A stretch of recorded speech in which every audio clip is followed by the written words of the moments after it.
이름으로 기도하옵나이다. 아멘. 오늘은 성령 강림과 방언이라는 그런 제목으로 하나님의 말씀을 함께 나누겠습니다.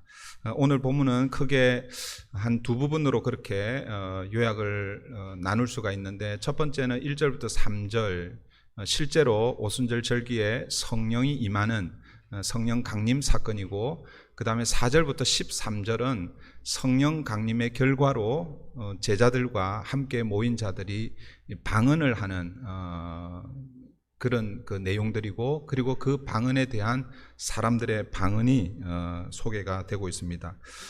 1절부터 3절은 혹시 기억하시는 분들 계시겠지만, 지난 성령 강림 주일에 제가 1절부터 4절을 강해를 했습니다. 그런데 그때 실제로는 1절부터 3절만 강해를 했는데, 그래서 오늘 이 시간에는 내용이 많기 때문에 따로 1절부터 3절의 내용은 강해를 하지 않겠습니다. 혹시 그 참고하실 분들은 우리 유튜브나 아니면은 교회 홈페이지에 6월 아마 첫 주일 거예요. 6월 첫 주 설교를 참고하시면 좋을 것 같습니다. 오늘은 성령 강림, 그 오순절 절기에 성령이 임하고 그 결과로서 사도들이 방언을 하는데, 그 방언의 의미가 무엇이고, 그리고 그 방언에 대한 사람들의 반응에 대해서 우리 함께 살펴보도록 하겠습니다. 4절을 보십시오. 4절입니다. 그들이 다 성령의 충만함을 받고 성령이 말하게 하심을 따라 다른 언어들로 말하기를 시작하니라. 오순절 절기에 성령이 임하자 제자들이 성령의 충만함을 받고 성령이 말하게 하심을 따라 다른 언어들로 말하기 시작했다라고 그렇게 말씀합니다. 여기서 이 다른 언어들이라는 것은 이전에 우리가 사용했던 개역 한글 성경, 그 성경을 참고하면 다른 방언이라고 그렇게 번역하고 있습니다. 그래서 이 번역 때문에 이 성령 충만과 방언에 대한 사실은 오해가 좀 있습니다. 있었고 지금도 사실은 조금 있고, 그리고 여러분들도 성령 충만과 방언의 이 관계, 이런 것들에 대해서 전혀 관심이 없는 분들은 뭐 그런 생각을 해보지는 않으셨겠지만, 그러나 많은 성도님들 중에 성령을 받으면 방언을 하는 것이 자연스러운데, 그런데 실제 나는 방언을 하고 있지 못하니까 이런 고민들을 아마 한두 번은 하셨을 것이고, 그리고 어쩌면 지금도 하고 계신 분들 계실지 모르겠습니다. 그러니까 이런 고민들을 하는 분들은 주로 방언을 한 번도 해보지 못한 이런 분들이 이런 고민을 하게 되는데, 성령 충만의 결과가 방언이라고 하는데 왜 나는 방언을 하지 못할까? 이런 것 안 해보신 분들은 안 하셔도 되지만 그래도 한번 생각해 보았으면 좋을 것 같습니다. 여러분, 그 펜타코스털 계통에 있는 이 교단들, 이제 뭐 꼭 순복음 교회만 이야기하는 것은 아닙니다. 이제 오순절 계통 이 쪽에 있는 그 교단들이 주로 방언을 다른 교단들보다 뭐 예를 들어서 장로교와 이렇게 비교를 해보면 훨씬 더 많이 강조하는 것은 사실입니다. 그러니까 만약 예를 들어서 방언을 하지 못할 경우에 아직 신앙의 초보 상태로 그렇게 말은 하지 않지만 그렇게 보기도 하고, 방언을 해야 성숙한 신앙인 혹은 능력 있는 신앙인으로 그렇게 말하기도 합니다.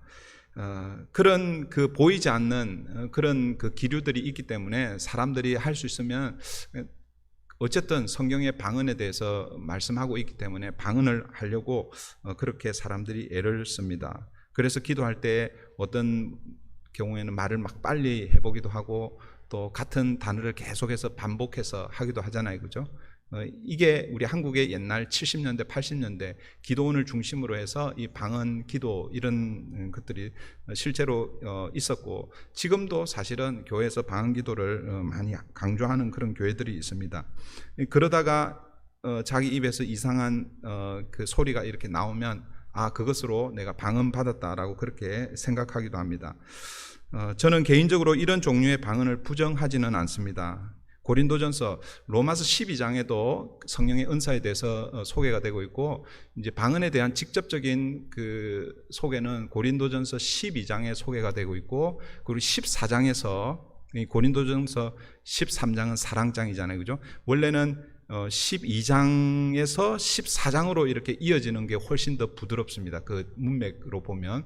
그러니까 12장에서 성령의 여러 은사들을 소개하는데 그 중에 방언의 은사가 소개되고 있고, 그리고 14장으로 넘어가면 방언의 은사를 하기보다 예언하기를 더 사모하라 라고 그렇게 강조하고 있습니다. 고린도전서 강해를 하면 그런 부분에 대해서 다시 한번 또 살펴보도록 하겠습니다. 어쨌든 로마서 12장 그리고 고린도전서 12장 그리고 고린도전서 14장에서 방언의 은사에 대해서 분명하게 말씀하고 있고, 그리고 또 방언 기도가 성도의 개인의 영적 성장에 많은 영향을 끼치고 있는 것은 사실입니다. 그래서 여러분들이 혹시라도 필요하면 방언하기를 사모하고 또 방언으로 기도하기를 저는 바랍니다. 그러나 사도행전 2장, 오늘 우리가 보고 있는 이 사도행전 2장에 나오는 이 방언은 우리가 기도할 때 하는 그런 방언을 말하는 것이 아닙니다. 그러면 사도행전 2장에서 말하고 있는 이 방언, 그러니까 성령 충만의 결과로 나타나는 이 방언은 어떤 방언인가? 오늘 우리 성경은 다른 언어들이라고 이렇게 번역하고 있죠. 그러니까 다른 지역의 언어입니다. 그러니까 알아들을 수 없는 어떤 그 기도 혹은 그 천사의 말, 그 영적인 언어로서의 방언이 아니라 알아들을 수 있는, 그렇지만 다른 지역의 언어이기 때문에 그 언어를 모르면 알아들을 수는 없지만, 그러나 그 언어를 알고 있는 사람들은 알아들을 수 있는 그 언어라는 것이죠. 그래서 우리가 이전에 사용했던 개역 한글 성경은 이 부분을 다른 방언이라고 그렇게 번역했다가 이런 오해가 있기 때문에 그런지는 모르지만, 우리가 지금 현재 사용하고 있는 새로 번역된 개역 개정은 다른 언어들이라고 그렇게 번역하고 있습니다. 이것은 말 그대로 다른 지역의 언어들을 이야기합니다. 그리고 그 다른 지역의 언어들이 어떤 언어들이었을까? 그게 9절부터 11절에 소개되고 있는, 지금 현재 오순절 절기를 지키기 위해서 디아스포라, 물론 그 팔레스타인 지역에 있는 유대인들도 모였지만 지금 이 여러 지역, 15개 지역이 소개되고 있는데 그곳에서 온 사람들이, 그 중에는 같은 언어를 쓰고 있는 사람들도 있었지만 다른 지역에서 왔기 때문에 다른 언어를 쓰고 있습니다.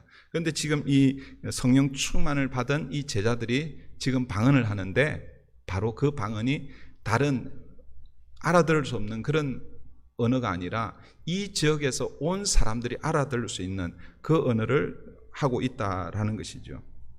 그 내용이 이제 5절부터 13절에 소개가 되고 있는데, 그런데 이 제자들이 다른 언어들로 말하기 시작할 때에 오순절 절기를 지키기 위해 모인 사람들의 소동이 벌어지고 있죠.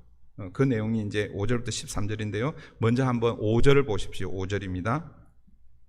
그때에 경건한 유대인들이 천하 각국으로부터 와서 예루살렘에 머물러 있더니, 경건한 유대인들이라고 이렇게 소개되고 있고, 이들이 천하 각국으로부터 와서 예루살렘에 머물러 있었다라고 이렇게 말씀하고 있습니다. 여러분, 우리가 잘 아는 대로 이스라엘에는 여러 절기가 있죠. 우리가 새벽에 말씀 묵상할 때, 레위기 말씀을 묵상할 때 그때 23장에 보면 이스라엘이 지켜야 할 절기들이 소개가 되고 있습니다. 거기 정확하게 이렇게 표현을 보면 7절기가 소개가 됩니다. 근데 7절기가 여러분들 그 시기를 이렇게 보면 사실은 세 이 카테고리로 이렇게 나눌 수가 있어요. 그러니까 우리가 통상 유월절, 무교절을 같은 절기로 보는데, 이제 엄밀하게 따지면 유월절과 무교절은 이렇게 분리해서 그렇게 지킵니다. 그렇지만 유월절은 첫날이고 그 다음 날부터 무교절 7일이 이렇게 지켜지거든요. 그래서 유월절, 무교절을 유대인들은 거의 같은 절기로 그렇게 지켰습니다. 그러니까 이 두 절기가 거의 통합되었다 보시면 되겠죠, 그죠? 6월절 첫날이고 그 다음 날부터 무교절이 시작되고, 무교절이 시작된 그 다음 날이 어떤 절기냐면 초실절입니다. 초실절. 그러니까 이 세 절기, 유월절, 무교절, 초실절은 사실은 유월절을 지키면 자동으로 지키게 되는 거예요. 무교절을 지키면 자동으로 지키게 되는 거죠. 이게 첫 번째 그룹의 절기라고 할 수 있고, 그 다음에 그 유월절이 시작되고 나서 50일 그날이 오순절 혹은 칠칠절, 맥추절이라고 합니다. 오늘 본문의 배경은 이 절기입니다. 이 절기. 이게 이제 네 번째 절기이고, 그 다음에 7월로 넘어가면 7월 절기가 모여 있어요. 그게 7월 1일 나팔을 분다고 해서 나팔절이고, 그 나팔 소리를 듣고 이제 속죄일 절기를 준비하는 의미로 이제 지키는데, 7월 10일이 속죄일이고, 그리고 그 이후로 7월 15일부터 초막절, 장막절이 시작이 됩니다. 그러니까 이 후반에 있는 이 세 절기는 7월 절기로 묶여 있는 거예요. 그러니까 구체적으로 하면 7절기인데, 근데 이렇게 가만히 이렇게 좀 보면은 세 절기로 이렇게 모여 있다라고 이렇게 보시면 됩니다. 그래서 우리가 가끔씩 유대인들이 7절기 중에서 반드시 세 절기는 지킨다라고 할 때에, 그때 유월절 혹은 무교절, 그 다음에 칠칠절, 그 다음에 초막절 이렇게 이야기하거든요. 근데 실제로 보면 7가지 절기를 다 지키고 있다라고 이렇게 보시면 돼요. 근데 어쨌든 여러분, 유월절, 오순절, 이 초막절, 이 세 절기는요, 이스라엘의 3대 절기라고 하고, 경건한 유대인들은 반드시 지키려고 애를 썼던 절기입니다. 그런데 아까도 제가 잠깐 설명드린 대로 이 유월절 절기와 오순절 절기는 불과 50일밖에 차이가 나지 않습니다. 그러니까 실제로 유월절이 첫날이고, 그 다음에 무교절이 7일이거든요. 그러니까 유월절, 무교절을 지키면 8일을 지키게 되잖아요. 그죠? 그러면 8일을 지키고 나서 며칠 후가 되면 오순절, 칠칠절이 됩니까? 42일이 지나면 칠칠절이 되는 거예요. 오순절이 되는 거예요. 물론 그 예루살렘 성전 주변에 사는 사람들은 그냥 집으로 돌아가면 되겠죠. 그런데 저기 갈릴리에서 온 사람들도 뭐 한 2박 3일, 3박 4일 정도 왔다 갔다 할 수 있으니까, 올 때 2박 3일, 갈 때 2박 3일, 뭐 3일, 4일 갈 수 있습니다. 그런데 오늘 본문에 등장하고 있는 이 사람들, 디아스포라, 타 지역에서 온 사람들은 어쩌면은 2주 혹은 한 달 걸려서 이렇게 왔단 말이에요. 그래서 유월절 혹은 무교절 절기를 지키고 나서 돌아갔다가 또 다시 오려고 그러면은 굉장한 시간 낭비잖아요. 그죠? 그래서 경건한 유대인들은 유월절 절기를 지키기 위해서 예루살렘에 왔다가 돌아가지 않고 계속 어떻게 하냐면 오순절 절기를 지키기 위해서 예루살렘에 머물러 있었습니다. 그게 오늘 5절의 말씀인 거예요. 5절을 다시 한번 보십시오. 5절 보시면, 그때에 경건한 유대인들이 천하 각국으로부터 와서 예루살렘에 머물러 있더니, 여기서 이 머물러 있더니라는 이 의미가 유월절 절기를 지키고 난 사람들이 다시 자기 고향으로 돌아가지 않고 계속해서 오순절 절기를 지키기 위해서 머물러 있었다라는 그런 의미예요. 그런 차원에서 볼 때에 이 사람들은 유월절 절기를 지키기 위해서 그 전에 미리 있었겠죠. 그죠? 그러니까 어쩌면 예수님께서 예루살렘 입성하는 모습을 보았을 수도 있습니다. 예수님께서 성전에서 가르치는 그 가르침을 들었을 수도 있고, 그리고 더 중요한 것은 유월절 절기가 시작되기 전 목요일 날 자정에 예수님이 잡히시고, 그리고 금요일 날 골고다 십자가에 달려 돌아가시는 그 현장을 아마 이들이 다 목격했을 거예요. 그리고 나서 뭐예요?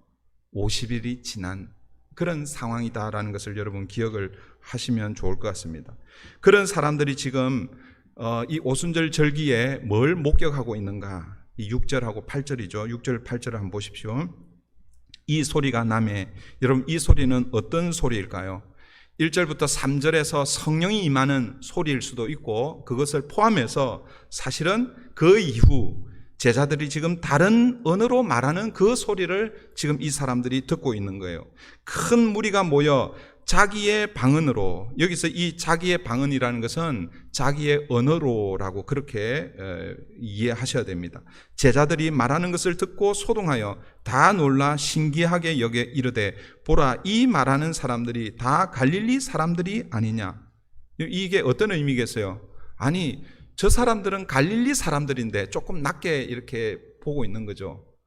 배움도 적고, 그리고 대부분 어부 출신들이고, 아니 저런 갈릴리 출신들인데 어떻게 우리가 쓰고 있는 이 말, 이 사람들은 우리말을 배워본 적도 없을 텐데 어떻게 우리말을 하지? 이런 의미로 저 사람들이 갈릴리 사람들이 아니냐라고 이렇게 말하고 있는 것이죠. 그러면서 8절에 우리 각 사람이 난 곳 방언, 이 난 곳 방언이라는 것은 우리가 태어난 지역의 언어들이라고 이렇게 이해하시는 게 맞습니다. 난 곳 방언으로 듣게 되는 것이 어찌 됨이냐, 이렇게 반응하고 있는 거예요. 그들은, 그러니까 제자들을 가리키는 거죠. 갈릴리 출신인데 어떻게 우리가 태어난 지역의 이 언어들을 알고 그것을 말하고 있는가, 그렇게 놀라고 있습니다. 그러니까 지금 제자들이 하고 있는 이 방언은 아까 서두에 제가 말씀드린 고린도전서 12장에서 말하는 성령의 은사 중 하나인 방언을 말하고 있는 것이 아니다라는 거예요. 그러므로 여러분, 성령 충만의 증거를, 내가 성령 받았다 혹은 내가 성령 충만하다라는 그 증거를 고린도전서 12장에서 말하고 있는 방언 기도로 이렇게 일치시키면 안 된다라는 것입니다. 그러니까 이 방언, 우리가 소위 말하고 있는 이 방언 기도는 그냥 성령의 은사 중에 하나입니다. 그래서 어떤 사람은 그 방언 기도를 성령의 은사로 받기도 하고, 어떤 사람은 신유의 은사를 받기도 하고, 어떤 사람은 복음을 전하는 은사를 받기도 하고, 어떤 사람은 잘 가르쳐서 똑같은 것을 가르치는데 어떤 사람이 가르치면 잘 이해가 되는 이런 사람들이 있거든요. 그래서 성령의 은사 중에 하나로 그렇게 생각해야지, 성령을 받으면 무조건 다 방언을 해야 된다. 여기서 이 방언은 방언 기도를 얘기하는 거거든요. 방언 기도를 해야 된다라는 것은 조금 성경을 잘못 이해하고 있다라는 것입니다. 그러면 오늘 본문에서 성령이 임하고 제자들이 각 나라 언어로 말하고 있는 이유는 뭘까? 그러니까 오해하기 쉽잖아요, 그죠? 왜냐하면 공식적으로 지금 성령이 처음 임하는 거예요, 어떻게 보면. 그리고 나서 그 결과가 방언으로 말하는 것인데, 그런데 이것을 방언 기도가 아니라, 우리는 잘 모르잖아요, 그죠? 그냥 다른 방언이라고 할 때에 우리는 어떤 방언을 생각합니까? 사람 기도할 때 하는 그 방언을 생각한단 말이에요. 그러니까 오해하기 쉬우니까 우리 새로 번역된 개역 개정은 이것을 방언이라고 그렇게 번역을 하지 않고 다른 언어라라고 그렇게 번역을 하고 있습니다. 물론 6절에서 또 방언이라고 이렇게 쓰고 있지만, 자기의 방언, 우리가 난 곳 방언이라는 것은 자기의 언어를 그렇게 얘기하고 있는 것이죠. 그래서 여러분, 오늘 본문의 핵심은요, 성령이 임하면 방언 기도를 하느냐 못하느냐 여기에 있는 것이 아닙니다. 오늘 본문의 핵심은 왜 성령이 임하고 제자들이 다른 나라 언어로 말하기 시작했는지 그 이유를 아는 것이 오늘 본문의 핵심입니다. 제자들이 성령이 임하고 다른 언어로 말하기 시작한 목적이 무엇일까? 여러분, 이것을 우리가 알아야 된다라는 것이죠. 여러분, 그 목적이 무엇일까요? 성령이 임하고 성령 충만함을 받고 지금 제자들이 지금 소위 말해서 방언처럼, 그러니까 제자들은 아마 그것이 방언처럼 들렸을 것입니다. 왜냐하면 지금 자기의 언어로 얘기하는 게 아니잖아요, 그죠? 그러니까 그렇게 들렸을 수 있습니다. 그러나 지금 그 말을 듣고 있는 여러 지역에 온 사람들은 그게 어떤 사람들은 자기 언어로 얘기하니까 그게 다 이해가 되는 거예요. 그게 왜 그렇게 그 현상이 일어나는가, 왜 그렇게 하는가, 그걸 우리가 알아야 되는데, 그 목적이 11절에 소개되고 있습니다. 11절 보십시오. 9절부터 11절 상반절은 아까도 제가 말씀드린 대로 오순절 절기에 모인 사람들의 출신 지역들입니다. 여러분, 하나하나 세어보면 15개 지역이 소개되고 있습니다. 그리고 나서 그 다음에 제자들이 지금 그 지역의 언어로 말하고 있는데, 그런데 11절에 뭐라고 얘기하고 있는가 하면 11절 보십시오. 그레데인가, 여기 15개 지역에서 온 사람들이 이제 포함이 되어 있죠. 그레데인가 아라비아인들이라 우리가 다 우리의 각 방언으로 언어로 하나님의 큰 일을 말함을 듣는도다 하고, 그러니까 15개 지역에서 온 사람들이 지금 성령 충만한 상태에서 제자들이 말하는 그 말을 통해서 지금 이 사람들이 알아듣고 있어요? 못 알아듣고 있어요? 알아듣고 있습니다. 그런데 그 알아듣는데 그 내용이 뭐라는 것입니까? 하나님의 큰 일이라는 것이죠. 그러니까 지금 오순절 절기를 지키기 위해서 예루살렘에 모인 이 무리들이 자기의 언어로 지금 제자들이 하나님의 큰 일에 대해서 말씀하고 있다라는 것입니다. 그러면 우리가 이런 질문을 던져야 되겠죠. 하나님의 큰 일이란 도대체 무엇인가? 여러분, 하나님의 큰 일이 무엇일까요? 그게 바로 이어지는 베드로의 설교를 통해서 하나님의 큰 일을 우리가 알 수가 있는 것이죠. 그게 사도행전 2장 14절부터 36절에 베드로의 설교에 나타나 있습니다. 이 베드로의 설교는요, 예수님 이후 성령이 임하고 나서 이제 예수 그리스도 그 복음 메시지를 처음으로 선포한 그런 설교입니다. 그래서 어떻게 보면 최초의 인간이라고 그러면 좀 그런가요? 물론 뭐 구약의 선지자들이 뭐 하나님 메시지를 많이 전했기 때문에 그렇게 이야기하면 조금 어폐가 있을 수는 있지만, 그러나 하나님께서 우리 에베소서 거기 우리 1장에서 보면 바울 사도가 찬양하잖아요. 찬양. 무엇을 찬양했습니까? 삼위 하나님의 구원을 찬양합니다. 성부 하나님은 구원을 계획하시고, 성자 예수님은 그 구원을 실행하시고, 성령 하나님은 그 구원을 우리 인간에게 적용시키신 그 삼위일체 하나님의 그 구원을 사도 바울이 찬양하는데, 그 찬양이요, 에베소서 1장 3절부터 14절까지인가? 그게 거의 한 10절, 11절에 이르는데 그게 한 문장으로 되어 있다라고 그렇게 제가 소개를 해드렸잖아요. 그죠? 그것을 지금 찬양하고 있는데, 어쨌든 오늘 본문에서 지금 이 베드로가 그 하나님의 그 구원 계획, 그 예수 그리스도 복음을 지금 설교하고 있다라는 것이죠.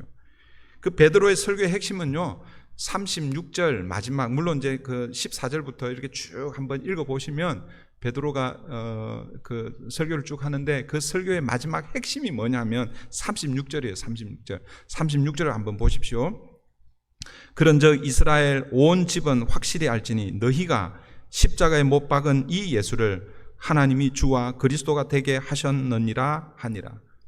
여기서 지금 이 말을 듣고 있는 사람들을 향해서 너희가 라고 이렇게 얘기합니다. 너희가 누구를, 예수 그리스도를 어떻게 해요? 십자가에 못 박았다 그러는 거예요.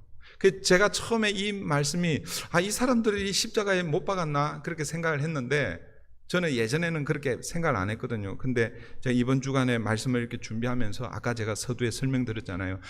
이들이 오순절 절기를 지키기 위해서만 모인 게 아니라 이들은 지금 현재 유월절 절기를 지켰고, 그리고 오순절 절기를 지키기 위해서 지금 예루살렘에 머물러 있는 사람들이었어요. 그러니까 사실은 물론 아닌 사람들도 있었겠지만 상당히 많은 사람들은 유월절 그 절기에 예수 그리스도께서 십자가에 못 박혀 달리실 때에 함께 했던 자들이라는 거죠. 가야바와 안나스, 그리고 또 그 빌라도의 그 재판 현장에서 십자가에 못 박으라, 십자가에 못 박으라 라고 그렇게 부르짖었던 그 사람들 중에 한 사람이 아니라 많은 사람들이 바로 이 사람들이라는 거예요.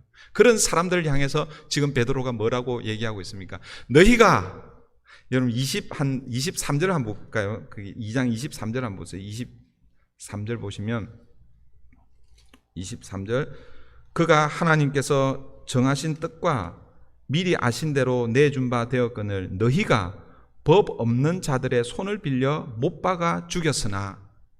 법 없는 자들, 이 법 없는 자들이라는 것은 율법이 없는 이 무할례자들을 가리키거든요. 바로 로마 이 빌라도와 군병들에게 너희들이 이 예수를 내어주지 않았느냐, 그리고 그들에 의해서 십자가에 못 박았지 않았느냐. 그런데 너희가 십자가에 못 박아 죽인 이 예수를 하나님께서 살리셨다. 24절, 하나님께서 그를 사망의 고통에서 풀어 살리셨으니 그 그리스도를 살리시고 어떻게 하셨다는 거예요? 주와 그리스도로 삼으셨다라고 말씀하고 있는 것이죠. 이게 뭐예요? 베드로의 설교의 핵심이기도 하지만 이게 바로 하나님의 큰 일이라는 것입니다. 이 하나님의 큰 일을 한마디로 하면 무엇이겠습니까? 바로 예수 그리스도 복음인 것이죠. 복음. 그러므로 성령이 임한 목적은 뭔가? 성령이 임해서 그리고 제자들이 지금 다른 지역의 언어로 말하는데 그 성령 강림과 다른 지역의 언어로 말하는 그 목적이 무엇인가라는 것을 우리가 기억해야 한다는 것이죠. 성령이 임하면 개인적인 영적 성장을 위해서 방언 기도를 깊이 할 수 있는 방언 기도를 하기 위해서 성령님이 임하신 것이 아니다라는 것입니다. 성령이 임한 목적은 하나님의 큰 일을 담대하게 전하는 것, 즉 예수 그리스도 복음을 전하는 것, 이것이 뭐예요? 성령이 임한 목적이고, 그리고 성령이 임하면서 지금 제자들이 그 현장에서 다른 언어로 하나님의 큰 일, 예수 그리스도 복음을 전하고 있다라는 것입니다. 성령이 임하고 제자들이 다른 언어로 복음을 전하니까 사람들의 반응이 어떻습니까? 그게 12절 13절이죠. 12절 13절입니다. 다 놀라며 당황하여 서로 이르되 이 어찌된 일이냐 하며 또 어떤 이들은 조롱하여 이르되 그들이 새술에 취하였다 하더라. 하나님의 큰 일을 전하니까 두 가지 반응이 일어나죠. 다르게 표현하면 복음을 전하면 늘 똑같습니다. 복음 앞에는 두 가지 반응이 언제나 있습니다. 그 두 가지가 첫 번째가 무엇입니까? 하나님의 이 큰 일을 알아듣고 놀라며 당황하여 이것이 어찌된 일이냐 이렇게 반응하는 사람들이 있습니다. 이들의 반응이 베드로의 설교 이후에 구체적으로 등장하죠. 그게 37절이에요. 37절 한번 보십시오. 저희가 이 말을 듣고 지금 사도 베드로와, 그러니까 지금 현재는 이제 베드로가 대표해서 지금 이제 그 설교를 합니다. 그러나 그 전에 하나님의 큰 일을 다 들었잖아요, 그죠? 이 베드로의 말을 듣고 마음에 찔려 베드로와 다른 사도들에게 물어 가로되 형제들아 우리가 어찌할꼬 하거늘. 그러니까 하나님의 큰 일, 예수 그리스도 복음 앞에 그러면 우리는 어떻게 해야 됩니까? 라고 이렇게 반응하는 거예요. 이렇게 반응할 때 베드로가 어떻게 반응하라고 가르쳐주고 있습니까? 38절이죠. 베드로가 가로되 너희가 회개하여 각각 예수 그리스도의 이름으로 세례를 받고 죄 사함을 얻으라. 그리하면 성령을 선물로 받으리니. 그러니까 하나님의 큰 일, 복음을 듣고 그 복음에 반응하면 회개의 역사가 일어나는 것이죠. 회개의 역사가 일어났다라는 것은 결국 뭐예요? 구원의 은혜가 임한다라는 것입니다. 복음에 반응하는 사람들이 뭐예요? 하나님의 은혜로 구원을 얻게 되는 것이죠. 그런데 두 번째 반응은 무엇입니까? 12절, 거기 3절인가요? 13절이죠. 또 어떤 이들은 어떻게 반응합니까? 조롱하여 이르되 그들이 새술에 취하였다 하더라. 똑같이 하나님의 큰일, 복음을 듣고도 깨닫지 못하면 복음과 그 복음을 전하는 자들을 조롱하고 새술에 취했다라고 그렇게 말하는 것입니다. 오늘날도 복음을 전하면 이 두 가지 반응이 분명히 나올 것입니다. 사랑하는 성도 여러분, 오늘 저와 여러분은 이 두 부류의 사람들 중에 어디에 속한 사람들입니까? 물으나 마나죠, 그죠? 지금 현재 여러분들이 여기 앉아 있는 것은 두 번째 반응이 아니라 첫 번째. 그러면 우리가 어떻게 해야 합니까? 라고 반응하고 그 복음 앞에 예수 그리스도를 주로 구주로 영접하고 회개하고 그 복음을 믿어 하나님의 자녀가 된 줄 믿습니다. 이제 말씀을 정리하고 말씀을 마치려고 하는데요. 오늘 본문 이 오순절 이 절기에 성령이 임하고 그 결과로 제자들이 방언을 하게 된 이 내용. 그런데 기억하십시다. 이 방언은 오늘 우리가 기도할 때 하는 그런 방언이 아니다라는 것을 기억하시고, 이 방언은 여러 나라 지역 다른 언어였는데, 그런데 그들이 한 그 방언 그건 사람들이 뭐예요? 알아들을 수 없는 말이 아니라 알아들을 수 있는 말이었다라는 것이죠. 그리고 그 내용은 다른 게 아니라 하나님의 큰 일, 예수 그리스도 복음이라는 것이죠. 오늘 본문의 이 오순절 성령 강림 사건은 어떻게 보면 오늘 본문 이전에 예수님께서 승천하시기 전에 뭐라고 말씀하셨어요? 사도행전 1장 8절에 오직 성령이 너희에게 임하시면 너희가 권능을 받고 예루살렘과 온 유대와 사마리아와 땅끝까지 이르러 내 증인이 되리라. 그 말씀의 성취라고 보는 것이 맞습니다. 예수님께서 말씀하신 대로 성령이 오순절 이 절기에 임했습니다. 그리고 뭐예요? 그 성령의 능력으로 지금 제자들이 뭐 하고 있는 거예요? 방언 기도하고 있는 것이 아니라 지금 뭐 하고 있다고요? 하나님의 큰 일을 전하고 있다라는 것이죠. 복음의 증인이 되고 있다라는 것입니다. 너희가 십자가에 못 박아 죽인 그 예수를 하나님이 주와 그리스도로 삼으셨다라는 복음의 메시지를 전하고 있는 거예요. 그러니까 성령이 임한 자들의 성령과 동행하는 자들의 그 증거는요, 방언 기도가 아닙니다, 여러분. 방언 기도가 아니라 내가 복음의 증인으로 살고 있느냐라는 것입니다. 사랑하는 성도 여러분, 그렇다면 이것을 오늘 우리에게 적용을 하면, 그러니까 적용하기 전에 먼저 한 가지 질문. 여러분에게 성령이 임했습니까? 네. 4분의 3이 대답했어요. 4분의 1은 대답은 안 하셨지만 마음속으로 대답한 줄 믿습니다. 그렇다면 그 성령이 임한 그 증거는 무엇입니까? 예, 저는 지금 현재 방언 기도를 하고 있습니다. 그것이 증거입니다. 그렇게 대답하면 돼요, 안 돼요? 안 되는 건 아닙니다. 왜냐하면 이 방언 기도도 성령의 은사 중에 하나이기 때문에. 저는 믿음을 가지고 열심히 봉사하고 있습니다. 이 믿음도 이 성령의 은사 중에 하나입니다. 믿음도. 저는 목자로서 목장을 잘 이렇게 케어하고 말씀을 함께 가르치고 나누고 있습니다. 말씀을 가르치는 것도 성령의 은사입니다. 또 누군가가 아프다는 얘기를 들으면 치유를 위해서 기도합니다. 내가 기도할 때에 현장에서 바로 치유되는 그런 역사가 일어나지 않을지라도 치유를 위해서 기도한다는 것은 그에게 성령의 은사가 있다라는 것을 볼 수 있다라는 것이죠. 그러나 여러분, 그런 것들이 개별적으로 내가 내 안에 성령이 임한 증거가 될 수는 있지만, 그러나 가장 확실하고 가장 분명한 사실은 내게 성령이 임한 증거는 내가 지금 복음의 증인으로 살고 있는가 있지 않는가, 이것이다라는 것을 여러분 기억하셔야 됩니다. 그러면 내가 어떻게 복음의 증인으로 살아야 하는가? 복음의 증인으로 사는 중요한 원리가 무엇인가? 그것이 오늘 본문에서 지금 성령 강림과 함께 제자들이 다른 지역의 언어로 말하는 여기에 복음의 증인으로 사는 중요한 삶의 원리가 소개가 되고 있습니다. 여러분, 이 당시에 공용어가 어떤 언어였을까요? 로마가 다스리고 있었기 때문에 로마 이전에 헬라어가 공용어였습니다. 그러니까 만약에 여러분 보세요. 성령이 임하고 복음을 더 효과적으로 전하기 위해서는 헬라어로 그냥 하면 되잖아요. 그죠? 그런데 이 복음을 헬라어로 전하지 않았습니다. 물론 헬라어도 했겠죠.